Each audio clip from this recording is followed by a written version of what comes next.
لە ماوەی 7 ساڵی وەک هونەرمەندێکی ئۆکرانی سۆفیا دیزۆبلیک پتر لە 120 وێنەی سەر دیواری کێشاوە. لەوانە وێنەیەکی شاری شارلەتی ئەمریکا لە ئەستانی نۆرت کارۆلاینا بووە. خانم سۆفیا دەرئەنجام لە شاری شارلت لە ئەمریکا گیرسایەوە دوای ئەوەی لە هێرشەکانی رووسیایی کردێ سەر ئێرپنی شارەکەی لە ناوچەی کیێڤ لە ئۆکرانیا هەڵهات.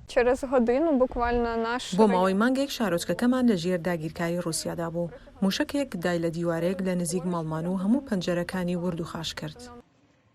خانم سۆفیا پەناگە و هاوڕێی لە نۆرت کارۆلاینا پەیدا کرد. لەوانە سدنی دوارتەی هونەرمەندی شارەکە ئەوەی هەنیە سۆفیا دزیۆبلوکی دا تابلۆیەکی سەر دیوار بکێشێت لەسەر جەنگی رووسیا دژ بە ئۆکرانیا. سۆفیا ژیانێکی باشی لە ئەمریکا هەبوو، بەڵام کاتێک دەرفەتی بۆ ڕەخسا بگەڕێتەوە بۆ شارۆچکەکەی واتە ئێرپن بڕیاری گەڕانەوەیدا.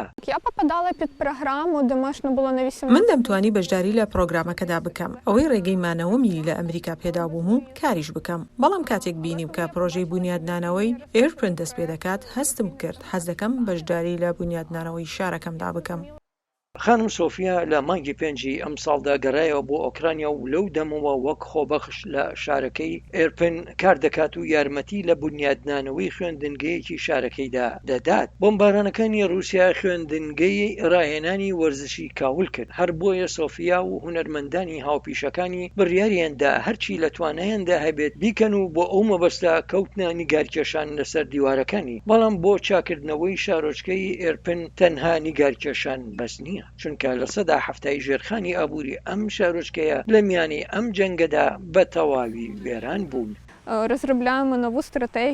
ئێمە وا گەڵاڵەی بیرۆکەیەکی نوێ بۆ شارەکە دەکەین. ئەوەی زۆر هاندەرە بەتایبەت بەهۆی ئەوەی پەیوەندی ڕاستەوخۆمان لەگەڵ دەسەڵاتدارانی شارەکەدا هەیە و دەتوانین قسە لەگەڵ سەرۆکی شارەوانیدا بکەین و بیرۆکەکانی خۆمان بۆ بنیادنانەوەی شارەکە پێشکەش بکەین.